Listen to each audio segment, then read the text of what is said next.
एक कहानी से शुरू करते हैं। एक 21 साल का आईआईटी का छात्र हॉस्टल की 6ठी मंजिल से कूद जाता है। खबर फैलती है और सोशल मीडिया पर कमेंट्स आते हैं, कमजोर पीढ़ी, अरे इतना सा दबाव भी नहीं झेल पाया। अब एक दूसरी कहानी। एक लड़की अपनी सबसे अच्छी दोस्त से हिम्मत करके कहती है, यार मुझे लगता है मुझे डिप्रेशन हो रहा है। और जवाब क्या मिलता है? तू तो हमेशा से ड्रामा क्वीन रही है। ये दोनों ही बातें मतलब सुनने में जितनी आम लगती हैं उतनी ही खतरनाक भी हैं। बिल्कुल। ये सिर्फ कुछ शब्द नहीं हैं, ये वो दीवारें हैं जो किसी इंसान और उसकी मदद के बीच खड़ी हो जाती हैं। ये दिखाती हैं कि आज भी इतनी बातचीत के बाद भी अपने मन की तकलीफ के लिए मदद मांगना कितना मुश्किल है। हाँ, और कितना शर्मिंदगी भरा माना जाता है। सही बात है। और यही आज का हमारा सबसे बड़ा सवाल है। आखिर ऐसा क्यों है? क्यों हम एक टूटे हुए हाथ के लिए डॉक्टर के पास भागते हैं, लेकिन एक टूटे हुए मन के लिए चुप रह जाते हैं? तो आज हम इसी सवाल की तह तक जाएंगे। हमारे पास जो रिसर्च और आंकड़े हैं उनके जरिए हम उन 3 बड़े मनोवैज्ञानिक जालों को समझने की कोशिश करेंगे जो अनजाने में हमें और हमारे अपनों को मदद लेने से रोकते हैं। और ये जाल बहुत चालाक है।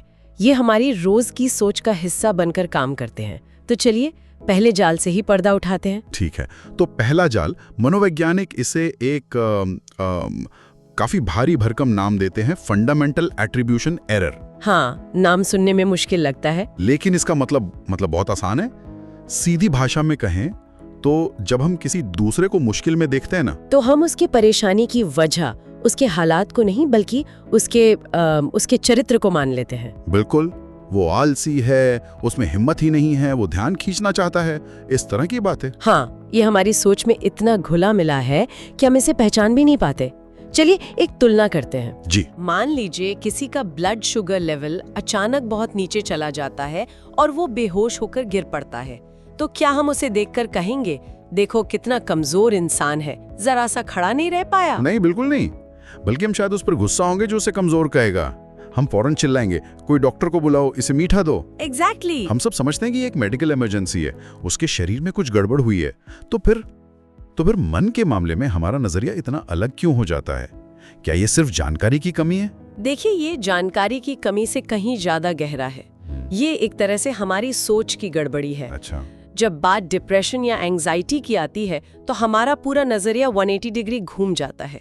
तब हम मेडिकल मदद की बात नहीं करते, हम सलाह देने लगते हैं। हाँ, जैसे अरे हिम्मत रखो, बस पॉजिटिव सोचो, सब ठीक हो जाएगा। बिल्कुल, सुबह उठकर योगा करो।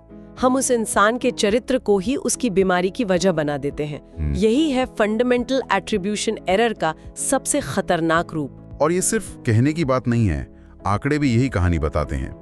2022 की एक लैंसेट स्टडी के मुताबिक 85% 85% भारतीय डिप्रेशन को दिमागी केमिस्ट्री का डिसऑर्डर नहीं मानते। वो इसे व्यक्तिगत कमजोरी या चरित्र की कमी समझते हैं। 85%, ये आंकड़ा तो मतलब चौंकाने वाला है। इसका मतलब है कि 10 में से 8 से ज्यादा लोग इसे बीमारी ही नहीं मानते। और जब समाज ही आपकी बीमारी को आपकी गलती मानने लगे तो नतीजा क्या होगा? 2023 का निमहांस का डेटा बताता है कि भारत में हर 7 में से 1 व्यक्ति को अपनी जिंदगी में कभी न कभी कोई मानसिक विकार होता है। लेकिन उनमें से 80 से 90% लोग कभी किसी प्रोफेशनल से मदद नहीं लेते, वो चुपचाप सहते रहते हैं। ये बात नशे की लत के मामले में तो और भी साफ दिखती है। जैसे ही हम किसी को ड्रग्स लेते हुए देखते हैं, हमारे दिमाग में पहला लेबल क्या आता है? बिगड़ा हुआ, खराब संगत वाला, कैरेक्टर ढीला है। हाँ, जबकि असलियत कुछ और है।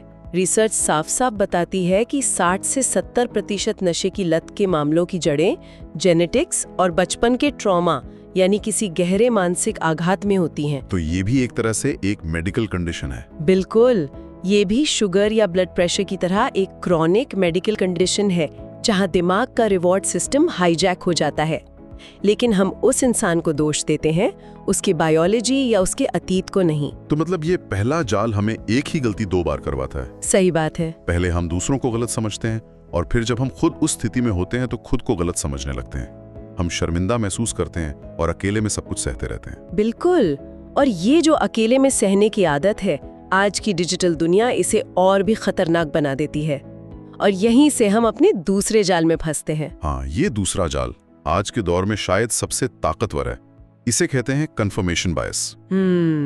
इसका सीधा सा मतलब है कि हम इंसानों की फितरत है कि हम उन्हीं चीजों पर ध्यान देते हैं और यकीन करते हैं जो हमारी पहले से बनी हुई राय को मजबूत करती हों। और सोशल मीडिया इस बायस को 24 घंटे सातों दिन खुराक देता रहता है। वो तो है। इसे हाईलाइट रील इफेक्ट कहते हैं। आप इंस्टाग्राम या फेसबुक खोलिए, आपको क्या दिखता है? सबकी परफेक्ट लाइफ, उदयपुर में डेस्टिनेशन वेडिंग की तस्वीरें, कोई दोस्त हार्वर्ड में एडमिशन ले रहा है, कोई 6 पैक एब्स दिखा रहा है, कोई 26 की उम्र में कंपनी का वाइस प्रेसिडेंट बन गया है। एक परफेक्ट चमकती हुई दुनिया। मुझे याद है एक बार मैं खुद डेडलाइन के तनाव से गुजर रहा था और मैंने इंस्टाग्राम खोला और वहां मेरा एक दोस्त यूरोप में छुट्टियां मना रहा था। 5 मिनट के लिए सच में लगा कि मेरी ही जिंदगी खराब है। देखिए, उस पल में ये याद रखना बहुत मुश्किल होता है कि वो भी अपनी जिंदगी के सिर्फ सबसे अच्छे 10 सेकंड दिखा रहा है। बिल्कुल। कोई भी ये पोस्ट नहीं करता कि आज मैं 3 घंटे तक बिस्तर पर पड़ा रोया, या आज थेरेपिस्ट के साथ मेरा 10वां सेशन था और मुझे अब भी सुबह उठने का मन नहीं करता। कभी नहीं। तो जब हम लगातार सिर्फ दूसरों की जिंदगी की जीत देखते हैं तो हमारा दिमाग अनजाने में एक नतीजा निकालता है, दुनिया में सब खुश हैं, सब सफल हैं, सिर्फ मैं ही हूँ जो परेशान हूँ, जो पीछे रह गया है। तो ये हमारे इस विश्वास को और पक्का कर देता है कि मुझ में ही कोई कमी है। हाँ, और ये सिर्फ एक एहसास नहीं है, इसके पीछे भी डेटा है। लिव लव लाफ फाउंडेशन का 2023 का सर्वे कहता है कि 62% भारतीय युवा सोशल मीडिया देखकर खुद को अपर्याप्त या नाकाफी महसूस करते हैं। 62%। और तो और IIM बेंगलोर की 2024 की एक स्टडी बताती है कि जो लोग रोज 3 घंटे से ज्यादा रील्स देखते हैं उनमें अकेलापन महसूस करने की संभावना 40% ज्यादा होती है। इससे एक बहुत ही खतरनाक लूप बन जाता है। इसे समझिए। एक इंसान पहले से ही उदास है, वो अपना ध्यान बटाने के लिए सोशल मीडिया खोलता है, वहाँ उसे सबकी शानदार जिंदगियां दिखती हैं, तो उसे लगता है कि कमी शायद उसी में है। बिल्कुल। इस वजह से उसे अपनी तकलीफ किसी से बांटने में और भी ज्यादा शर्म आती है और ये अकेलापन उसकी उदासी को और गहरा कर देता है। ये एक दलदल जैसा है। एक केस था जिसमें एक लड़की को पैनिक अटैक आ रहे थे क्योंकि वो अपने दोस्तों की छुट्टियों की तस्वीरें देख रही थी और उसे लग रहा था कि पूरी दुनिया में बस मैं ही एक लूजर हूँ। ये कंफर्मेशन बायस का एक जीता जागता दर्दनाक उदाहरण है। तो ये दूसरा जाल हमें यकीन दिलाता है कि हम अपनी लड़ाई में बिल्कुल अकेले हैं। और जब कोई इंसान ये मान लेता है कि गलती मेरी है, जो कि पहला जाल है, और मैं इस लड़ाई में अकेला हूँ, जो कि दूसरा जाल है, तो इन दोनों का नतीजा होता है हमारा तीसरा और शायद सबसे बड़ा जाल, स्टिग्मा, यानी सामाजिक कलंक। जी हाँ, ये शब्द हम सबने सुना है, पर ये काम कैसे करता है? ये डर और शर्म से बना है ना? बिल्कुल। हमारे समाज में आज भी पागल या पागलखाना जैसे शब्द कितनी आसानी से मजाक में इस्तेमाल होते हैं। ये सिर्फ शब्द नहीं है, ये उस गहरे कलंक का सबूत है। सही बात है। थेरेपी का नाम सुनते ही लोगों के कान खड़े हो जाते हैं। अरे, मामला इतना सीरियस है क्या? ये तो पागलों के डॉक्टर होते हैं। इसका एक बहुत ही जमीनी उदाहरण शादी के रिश्तों में देखने को मिलता है। मान लीजिए किसी लड़की का रिश्ता आया है, लड़के वालों ने पूछा कोई मेडिकल हिस्ट्री तो नहीं है, और जवाब मिला शुगर बीपी कुछ नहीं, हाँ कुछ साल पहले 6 महीने काउंसलर के पास गई थी, और बस, और रिश्ता टूट गया। इतनी सी बात पर अच्छा खासा रिश्ता टूट जाता है। ये डर इतना गहरा बैठा हुआ है। तो इस कलंक को तोड़ने के लिए क्या किया जाए? क्या सिर्फ it's okay to not be okay जैसे पोस्टर लगा देना या कुछ सेलिब्रिटीज के वीडियो बना देना काफी है? देखिए, जागरूकता अभियान जरूरी है, वो एक बातचीत शुरू करते हैं, लेकिन रिसर्च बार बार दिखाती है कि सिर्फ जानकारी देने से लोगों का व्यवहार नहीं बदलता। तो फिर क्या बदलता है? इस स्टिग्मा को तोड़ने के लिए हमें जमीनी स्तर पर, सिस्टम के लेवल पर बदलाव लाने होंगे, सिर्फ बातों से नहीं, एक्शन से। और अच्छी बात यह है कि भारत में कुछ जगहों पर ऐसे असली समाधानों पर काम हो रहे हैं जो सिर्फ बातें नहीं कर रहे बल्कि बदलाव ला रहे हैं। जैसे केरल का मॉडल। हाँ, मैंने उसके बारे में पढ़ा है। वहां सरकार ने आशा कार्यकर्ताओं को, जो गांव-गांव तक पहुंचती हैं, मानसिक स्वास्थ्य की बेसिक ट्रेनिंग दी। उन्हें सिखाया गया कि डिप्रेशन के लक्षणों को कैसे पहचानें और लोगों को मदद के लिए कहां भेजें। और नतीजा कमाल का था। उन इलाकों में इलाज के लिए पहुंचने वालों की दर 4 गुना बढ़ गई। ये दिखाता है कि जब मदद आपके दरवाजे तक पहुंचती है तो स्टिग्मा अपने आप कम हो जाता है। बिल्कुल। इसी तरह गोवा में संगत नाम की एक NGO ने एक अनोखा प्रयोग किया। उन्होंने गांव के ही कुछ भरोसेमंद लोगों को मेंटल हेल्थ चैंपियन बनाया। अच्छा, मतलब गांव के लोग ही गांव वालों की मदद कर रहे हैं। बिल्कुल। ये लोग अपने समुदाय में मानसिक स्वास्थ्य पर बात करते हैं, गलतफहमियां दूर करते हैं और जिन्हें जरूरत होती है उन्हें सही जगह भेजते हैं। इस एक पहल से उस इलाके में स्टिग्मा में 70% की कमी देखी गई। वाह, 70%। क्योंकि जब आपका अपना कोई आपको समझाता है तो भरोसा करना आसान होता है। सही बात है। कॉर्पोरेट दुनिया में भी कुछ बदलाव दिख रहे हैं।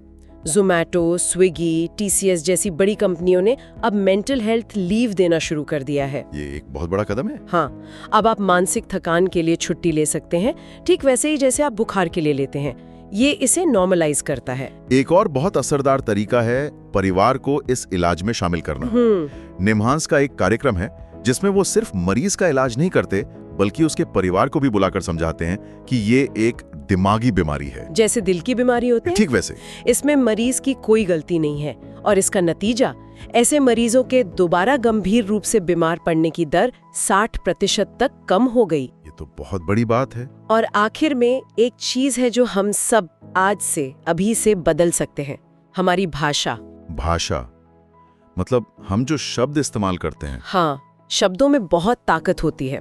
जब तक हम पागल, सनकी, मेंटल जैसे शब्दों का इस्तेमाल करते रहेंगे तब तक ये कलंक जिंदा रहेगा। सोचिए, हम दिल का डॉक्टर या हड्डी का डॉक्टर कितने आराम से कहते हैं, तो फिर मन का डॉक्टर या मानसिक स्वास्थ्य विशेषज्ञ कहने में क्यों हिचकिचाते हैं? ये बात तो है। एक शब्द बदलने से पूरा नजरिया बदल सकता है। बिल्कुल। ये बहुत गहरी बात है। तो आज की इस पूरी बातचीत को अगर समेटें तो हमने 3 बड़े मनोवैज्ञानिक जालों की बात की। पहला, फंडामेंटल एट्रीब्यूशन एरर, जो हमें सिखाता है कि हम हालात के बजाय इंसान को ही उसकी परेशानी के लिए दोष दें। हाँ। दूसरा, कंफर्मेशन बायस, जिसे सोशल मीडिया की नकली परफेक्ट दुनिया और मजबूत करती है। ये हमें यकीन दिलाता है कि हम अपनी लड़ाई में बिल्कुल अकेले हैं। और तीसरा, स्टिग्मा, जो इन दोनों जालों से पैदा हुई शर्म और डर है और जो हमें चुप रहने पर मजबूर कर देता है। लेकिन सबसे जरूरी बात यह है कि इन जालों को तोड़ा जा सकता है। इसके लिए एक बहुत ही प्रैक्टिकल सलाह है। बताइए। अगली बार जब कोई दोस्त या परिवार का सदस्य आपसे अपनी परेशानी बताए तो उसे मजबूत बनो या पॉजिटिव सोचो की सलाह देने के बजाय बस इतना कहें, मुझे सुनकर बहुत दुख हुआ। ये एक बीमारी है और हर बीमारी की तरह इसका भी इलाज है। चलो किसी अच्छे डॉक्टर को दिखाते हैं, बस जैसे हम किसी और शारीरिक समस्या के लिए करते हैं। एग्जैक्टली। और जो लोग खुद किसी मानसिक संघर्ष से गुजर रहे हैं उनके लिए शायद ये याद रखना जरूरी है कि मदद मांगना कमजोरी नहीं है। ये अपनी सेहत की जिम्मेदारी लेने का सबसे साहसी और सबसे शक्तिशाली कदम है। बिल्कुल। और ये चर्चा मैं एक सवाल पर खत्म करना चाहूंगी। जी। अब जब हम इन मनोवैज्ञानिक बाधाओं को समझ गए हैं तो हमारी अगली जिम्मेदारी क्या है? क्या ये सिर्फ अपने लिए मदद मांगने तक सीमित है या उन सिस्टम्स को बदलने के लिए आवाज उठाना भी है जो इन बाधाओं को मजबूत करते हैं? चाहे वो सिस्टम हमारे ऑफिस में हो, हमारे परिवार में या हमारी ऑनलाइन दुनिया में। सोचने वाली बात है।